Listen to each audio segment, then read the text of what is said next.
Hey y'all, what's up? It's your girl KYP561. I'm coming in here tonight to talk to you all about the Lifetime premiere of the Clark Sisters movie, The First Ladies of Gospel. I believe that's what it was. I could be wrong. I've been drinking, whatever. But yeah, I'm coming here to talk to you all about the Clark Sisters movie. First of all, let me just start by saying I really enjoyed it. I was home by myself, so I didn't have no interruptions, no distractions, aside from my own loud commentary at some points. Okay, so we're just gonna go ahead and get right on into it. Before we begin, please, if you can, take the time to like this video, and if you stay to the end of the video, you may as well go ahead and subscribe to the channel. All right. So the movie is basically about the infamous Clark sisters. Okay, the singing down Clark sisters. Okay, so it takes us a little bit into their lives, as how they became the Clark sisters. I myself, I'm well aware of the Clark sisters. I'm well aware of a lot of their catalog, older music and newer music as well. I'm familiar with them individually in their own rights, as far as them being solo artists and, you know, having their own music and that type of thing. So I had heard a lot about their mother, Dr. Mattie Moss Clark. She had 5 daughters. She had Jackie, which was the oldest, and then she had Twinkie, Dorinda, Denise, and Karen. So she had a total of 5 girls. The oldest daughter, Jackie, she was from a previous relationship. I don't know if it was a previous marriage, but I do know that Jackie had a separate father from the other 4 girls. Okay, so Mattie Moss Clark, she was married to Bishop Clark. I didn't catch his first name. I really don't even care to know his first name, but she was basically the first lady. They belonged to the Kojic Church, which is the Church of God in Christ. They belong to the Kojic Church. So anybody that's familiar with the Kojic Church, I myself was not brought up in the Kojic Church. I myself was brought up Primitive Baptist, but I am well aware of Church of God in Christ, and they're really, really strict with their beliefs and, you know, the path that they follow. You know, as far as them being children of Christ and, you know, Christians and this, that, and the third. You know, you can't wear pants. I believe in the Kojic Church, they don't believe in women being pastors, I believe.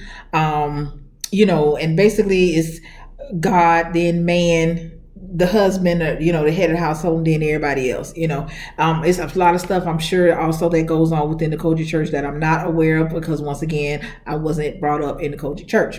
So anyway, we're going to talk about Mattie and her husband's relationship. So basically the husband, so Mattie was like the a choir director or minister of music per se.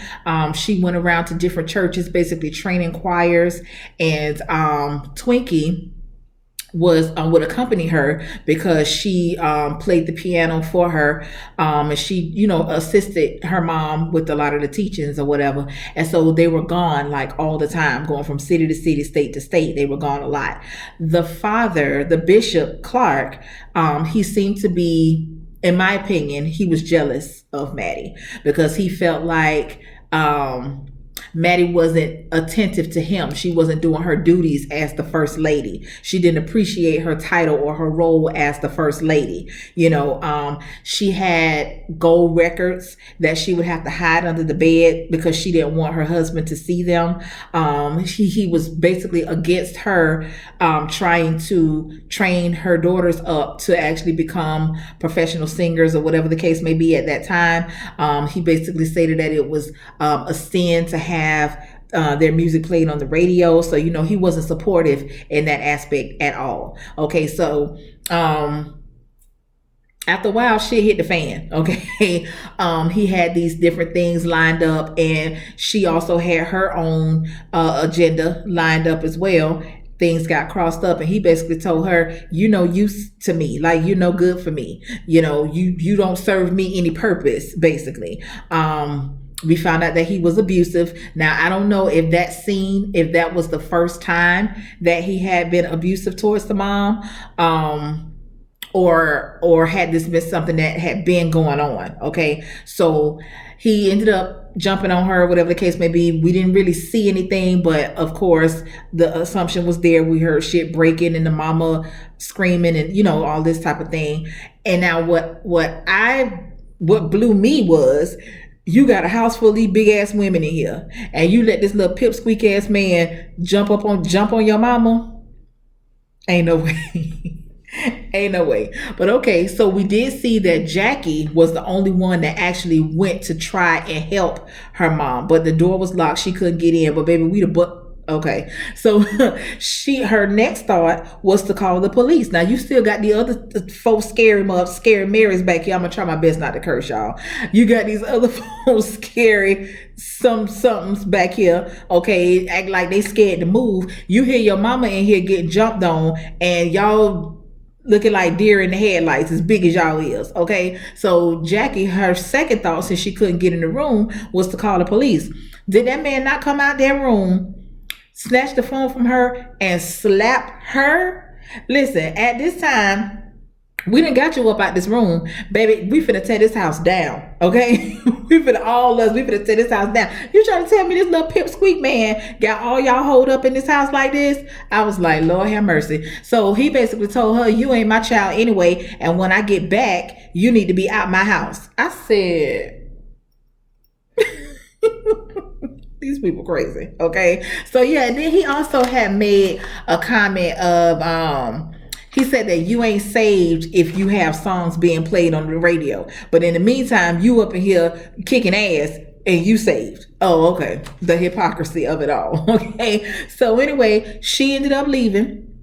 But she was like, I ain't got this to do, And me as a mom, I just don't see nobody putting my child out. You know what I'm saying? I don't see that, but the mama, she let her go or whatever. And then shortly after that, we find out that the mom had filed for divorce. She came up to Jackie's job and she told her that she wanted her to come home. Jackie was a little reluctant to do so. And I don't know if it's because of how it went down. Did she feel like her mom put that man before her and allowed her to be put out the house in the first place, and that's why she didn't want to come back? Or she had started to build a life with the guy that she was dating. I can't think of his name right now. And I actually think that she ended up marrying him. I want to say his name was Leo, but I'm not sure. So anyway, she did end up coming back. And that's when they started to get into recording at this point, because all before they were just traveling, going from church to church and performing at different functions and things like that. So now that the mom is now divorced from the bishop, she can do a little more freely. So now she has them in the studio, and her main thing with them was one voice. When you all come together, you need to sound like one voice. Nobody should be able to pick out who is who singing what. That's their thing, and that's their that's what they're known by. Even though they all have they all sing their own different parts, but at a lot of parts of the song, their sound is that one sound, and they still have that going on to this day. Okay, so yeah, they really good at that. So let me see. So Twinkie. We did find out that Twinkie had been playing the organ for her mom since she was 9 years old. Okay. She was the songwriter. She did a lot of the arrangement. So she was kind of like her mom's right-hand man. But in the midst of her being her mom's right-hand man, she also gave up a lot. She didn't finish high school. Or did she finish? No, she gave up the opportunity to go to Howard University. That's what that was. She basically was like, I'm not going to have time to do both. And the mom gave her an ultimatum.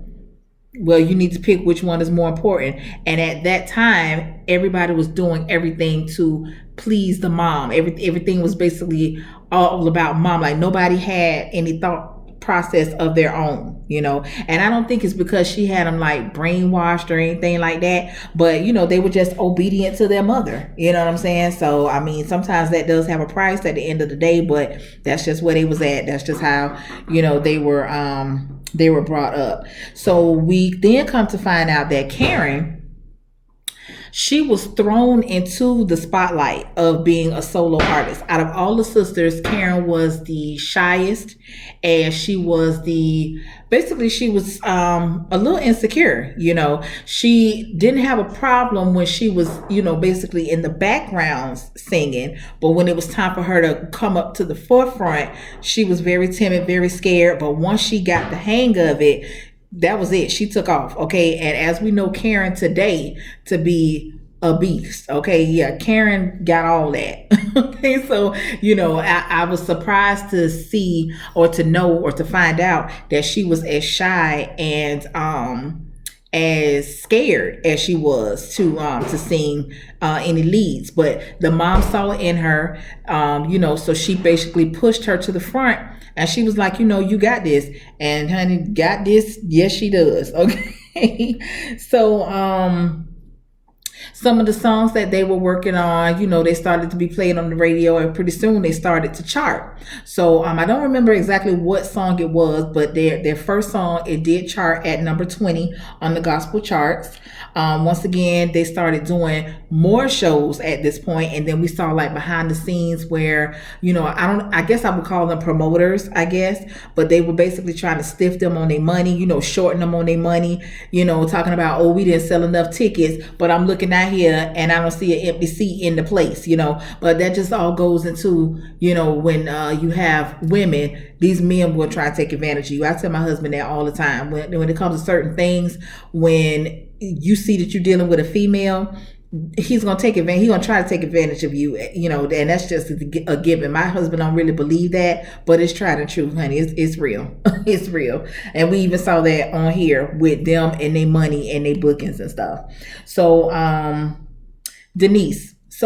Denise was the rebellious one. Okay, so we had her sneaking out. She's saddle tramping around. Honey, Denise said she had her a couple of boyfriends. She may have been the first one to start having sex or whatever. And I guess once all of that started going down, she kind of like got a little bit beside herself. Hold on, let me go get my charger, y'all. Hold on. All right, y'all, I'm back. I had to go get my charger, for this computer been went dead. So, Denise, she basically at one point she started feeling herself. You know how, once you start having sex and you think you're grown at this point and can't nobody tell you nothing, can't nobody talk to you any kind of way, and this and that and the other. So she kind of jumped bed with her mama. Her mama basically had to put her ass in her place with a slap across the cheek. Okay. And she basically told her, you can't be living for the Lord while living a raggedy life. And she said, you can't be singing for the Lord while living a raggedy life. I said, I don't know what it was about that, but it was something about it that I like. Okay. And it's not necessarily singing for the Lord. It's ministering, period. You know what I'm saying? Like, you can't be up here preaching. You can't be up here teaching Bible study, Sunday school, singing, all this stuff. And then you going home and you're abusive to your wife. You're cheating on your wife or your husband or whatever it is. You're abusive. You're on drugs, all this type of carrying on. Like, once again, the hypocrisy of it all. Okay. So, Jackie. So I told y'all Jackie had left, and she married the guy that she was working with. She came to see the mama child. She showed up with pants on, and mama slammed the door in her face. So once again, that all goes back to the beliefs that women aren't supposed to be wearing pants and, all this type of stuff, because the mama was like, this is a sanctified house, and, just all of this foolishness. Okay. All this foolishness. But so Jackie went, and out of respect for her mama, she did go and change and put a skirt on and then came back. So then at this point, the mama was like, well, if you wearing pants, you probably smoking reefer too. And I was like, now what does one got to do with the other? Whatever, child. Dorinda ends up getting engaged. We didn't really get into anything much with Dorinda and her husband. I believe that guy that she married was the one that used to be flirting with her during choir rehearsal. So, but yeah, we really didn't get any backstory on that. So pretty much everybody's moving on with their lives except for Twinkie. Mattie does come to Twinkie and tell Twinkie that she wants her to take over the group and that she would handle the business part of it. But she wanted Twinkie to basically handle the girls because Twinkie had a better rapport with them. You know, she could actually work with Denise because once again, Denise was the rebellious one and she was going to give Mattie a damn heart attack. So, you know, she felt like Twinkie worked with them best. She wrote the music. Like I said, she did a lot of the recordings. She was instrumental in the production and everything. And plus, at this point, the mom is getting older, you know, and we didn't really see what exactly health issues that she had, but we did see to where as time progressed, we saw her on a cane. We saw her, you know, you could just tell that her health was failing or whatever. So, she basically tells old girl that she wants her to take over the group, but that she would still handle the business part of it. At one of the performances, you see some old snake in the grass. Now Karen, she going doing whatever she doing. You see some old snake in the grass. He coming to approach Karen and tell her, you know, that you basically are the star of the group.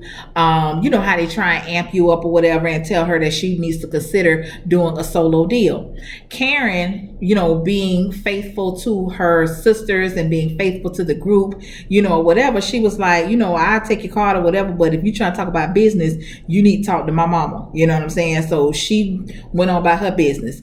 Not soon after, here come Twinkie. I guess he tells Twinkie or kind of sells her the same story. She bites. Next thing you know, she come pulling up in a damn Lincoln. It was a Lincoln or a Cadillac. I think it was a Lincoln. She come pulling up in a damn Lincoln. She done sold all her damn rights to her music to this damn man. All for a car. Girl, why would you do that? Why would you do that? And in her mind, she just couldn't wrap her brain around what's the problem. It's my music. Okay, yeah, it's your music, but you giving all of your publishing to somebody that didn't do nothing in regards to your music. And you did all that for a raggedy ass Lincoln? Girl, please. So, you know, you don't even realize how what you've done has affected the group as a whole. You know what I'm saying? And the mama was like, that's why I told you, let me handle the business. You just inject everything up. Everything that we worked for up to this point, you just giving it away all for a car. That wasn't the first the first of the mistakes that we're gonna see from Miss Twinkie child. So let me see what else. Oh, child, as we saw coming, Denise comes in, tells the sisters that she's pregnant. So, you know, Karen seemed to be the most influenced by the church and what are people going to say and what are people going to think, and you can't sing while you pregnant and you not married, you know, that type of thing. So she drunk the most of the Kool-Aid. Karen did. They didn't ostracize the sister, or they didn't you know, like judge her per se. They still loved her just the same, but at the same time, girl, what you doing? Okay. So, and they were also saying that the mom could be stripped of her title if this information got out. So, you know, the mama came back there and they told her that old girl was pregnant, and you could tell that the mama was disappointed. Like, oh my God, you know what I'm saying? Like, y'all was really trying to kill me at this point. But she was like, the show must go on, and it is what it is. So Denise continued to sing with them. We got introduced to Drew. Who was that? Was that Twinkie that introduced Drew to Karen, or was that another one of the sisters? I think it I don't know. One of the sisters introduced Drew to Karen, and Karen knew who he was, but he was one of the handsome guys that she would see around the church, and the women were always after him or whatever. But for whatever reason, he had his eye on Karen. Him and Karen did eventually get married, and they are still married to this day. Okay, so he was getting ready to be ordained as a pastor shortly thereafter once they started dating and everything, and he asked her to marry him. She was very reluctant to marry him because that would make her the first lady, and being that she saw how things went down between her mom and father as being pastor and first lady, and she didn't want no parts of it. But he basically told her, listen, I'm not your dad and you not your mama, you know what I'm saying? So you gotta live for you, you know what I'm saying? So she accepted, and like I said, they are still married to this day. Twinkie ends up getting inspiration from a Stevie Wonder song to write a song for her sisters. And the song that she ended up writing for her sisters was You Brought the Sunshine, which became one of their most popular songs. I love the song myself. I love all of their songs. They really can't make a bad song to me, but that was, I believe, the song that really put them on the map as far as like a crossover per se, because with that song, they did get invited to the Grammys. They were nominated for a Grammy. They had to sell the song to the mama, but like I said, the mama was real strict as far as her beliefs and being a part of that Kojic church and all of that. So they sold the mama on the song, but based off of the vocals. They didn't play the music to the song because they knew she wasn't gonna go for that. But by the time she heard the music to the song, it was too late at that point. Let me see. Once they performed at the Grammys, the church board or whoever that is, child, they called the mama in and basically reprimanded her, saying that they were going to strip her of her title. And like I said, she was like the minister of music, but I don't know if it was for the entire Kojic church. I believe that it was. Like she was like the president of the music department or something like that, and they basically told her that her services were no longer needed because it's like she was basically a part of the world at this point, because she went on a secular TV show, which was the Grammys, and performed. So they told her that if she wanted to make it right, she would have to agree not to perform with her girls anymore. And she was like, those are my children, but they basically told her, you getting too big. Like, you getting too big. So she was like, oh, so this is basically what, to like put me in my place? Yeah, that sounds about right.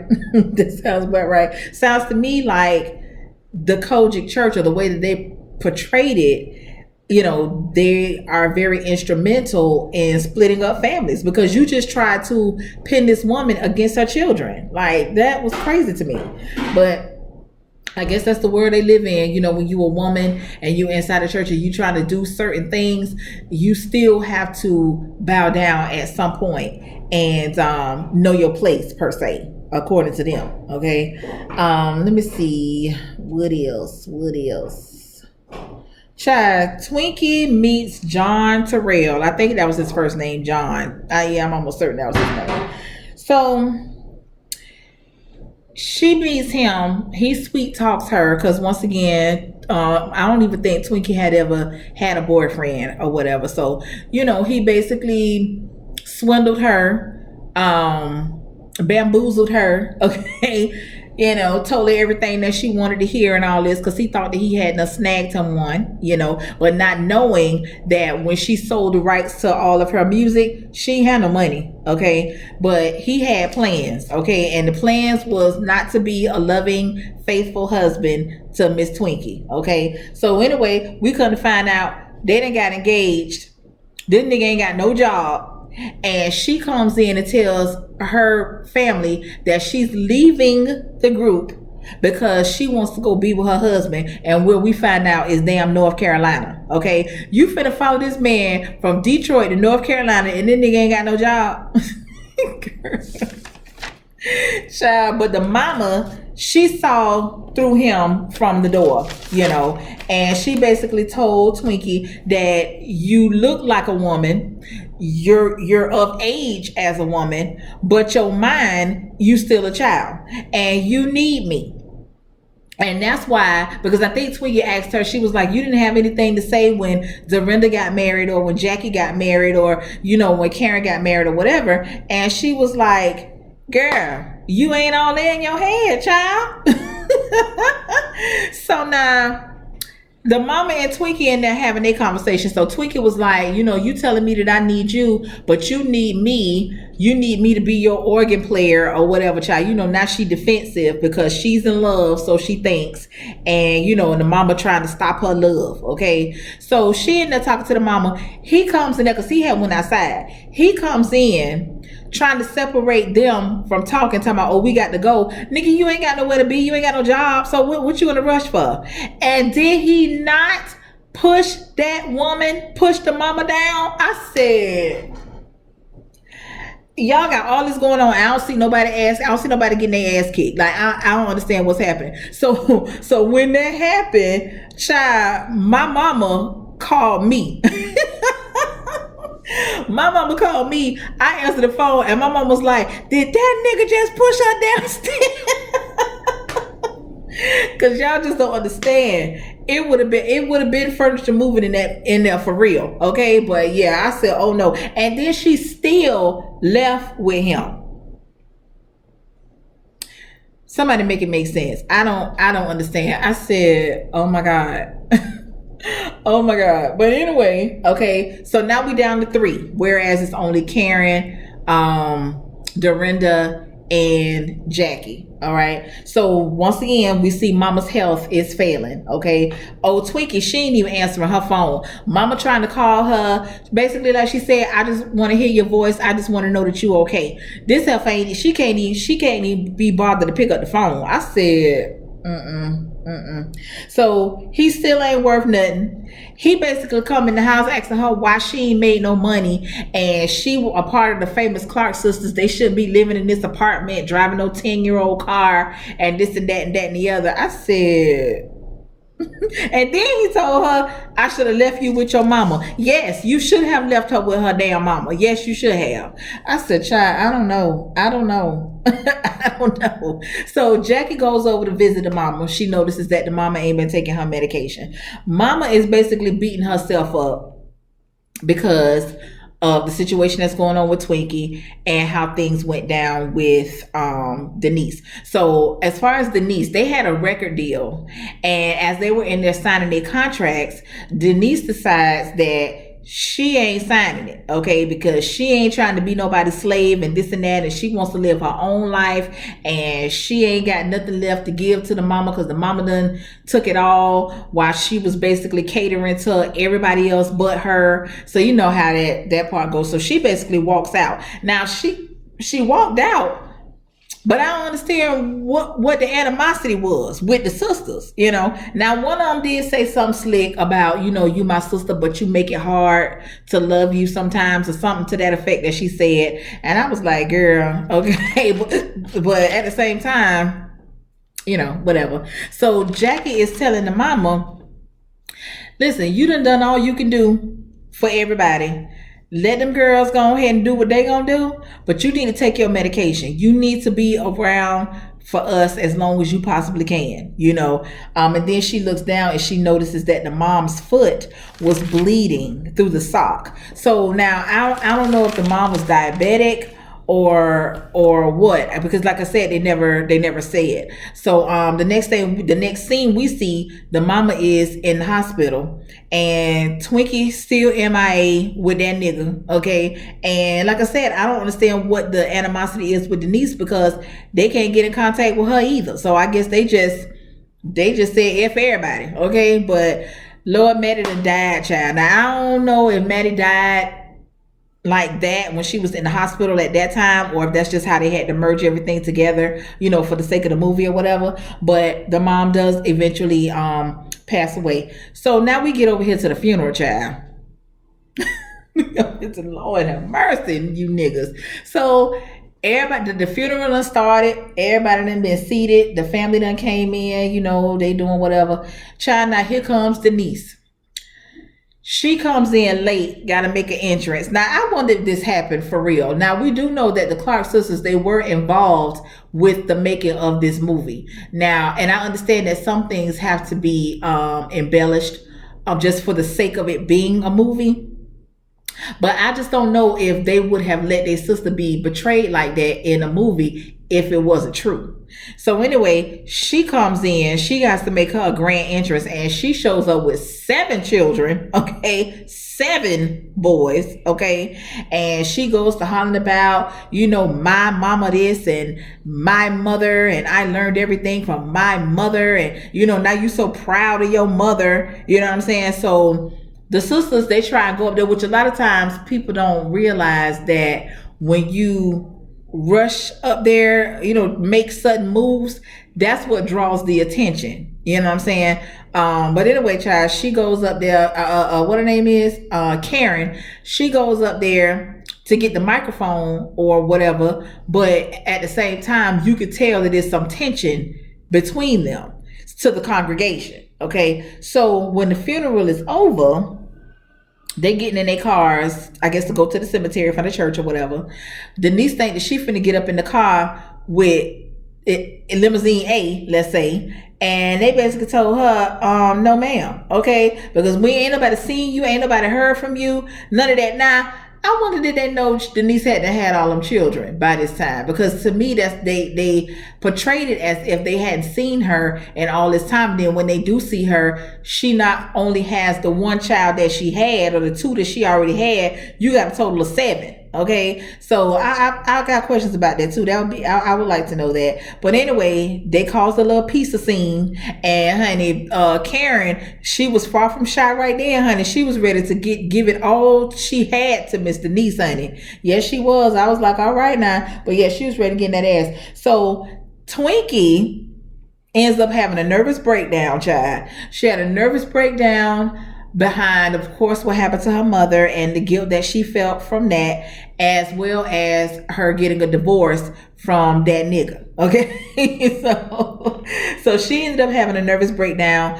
I guess she was in a facility or whatever, and she just going through. Dorinda, she ain't really got it to give. Okay, she ain't got it to give because of course she's going through it. It's her mama too. So they were all going through it respectfully in their own way. So we see Dorinda getting in her car. She going over a bridge. She pulled her car over and look like she's anticipating jumping. I said, now what is going on here? But God spoke to her in however way that he spoke to her, and she got in her car and she drove off.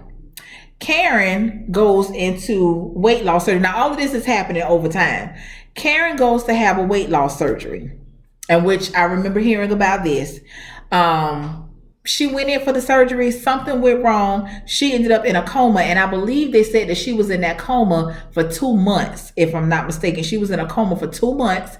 They basically had given her a 2% chance of recovery. Okay. And then she said just one day she just woke up. One day she just woke up, honey. I said, but God, baby. But God. And her husband was there with her every day. Okay. Every day. So, after her recovery, shortly after, she goes to sit with Twinkie. She told Twinkie, listen, I wrote a song. I'm not as good of a songwriter as you, but I wrote this song and I would like for you and the rest of my sisters, I want us all to perform this song. So once again, they said that she had tried to reach out to Denise, and it is what it is. She don't want to be bothered. Okay. So Twinkie agrees. And the song was Blessed and Highly Favored. I remember when that song came out. But you just be so surprised as to everything that goes on leading up to certain things. You know what I'm saying? So they did end up performing the song. Twinkie was having a hard time in the beginning. She basically, because I don't think she had performed or written or anything since before her mom passed away. So, she was a little apprehensive. She was having, a little anxiety or whatever. And, she was just basically looking for strength from her mom. She ended up hearing her mom's voice. And so she was able to go ahead out there and perform. So they started out with them performing as the actresses, and then the movie ended with the real Clark sisters singing the song, and that's how it went out. Now they gave everybody's ending story, which we pretty much already knew still. Jackie is still a nurse, but she does still perform with them. We know that Dorinda is a pastor, because I remember Dorinda, it was a story behind her. She was on that preacher show. I can't remember the name of it, but she was saying how she was having a hard time being accepted as a pastor because she was a woman. And I believe that she's still within that Kojic, I don't want to call it religion because it's not a religion, but whatever. She's still a part of the Kojic church, I believe. Okay. And, but yeah, so she was having a hard time with that. Karen, we know she's still out here singing and doing her thing and tearing them microphones down. Okay. And now what really surprised me is that they said Denise was a pastor. And I was like, really? You a pastor, but you still hold a hate in your heart with your sisters? Now, I don't know what their relationship is now as far as Denise and the sisters or whatever, but it was clearly some tension there. And I was like, now, I don't want to think that pastor and you still living a raggedy life. Okay. So anyway, y'all, that was my review on the movie. I really enjoyed it. I do plan on watching it again. But yeah, so like I said in the beginning, if you all stuck around with me to the end of this review, you might as well go ahead and subscribe to the channel if you have not. Once again, my name is KYP561. Thank you all for tuning in. Until next time, y'all. Peace out.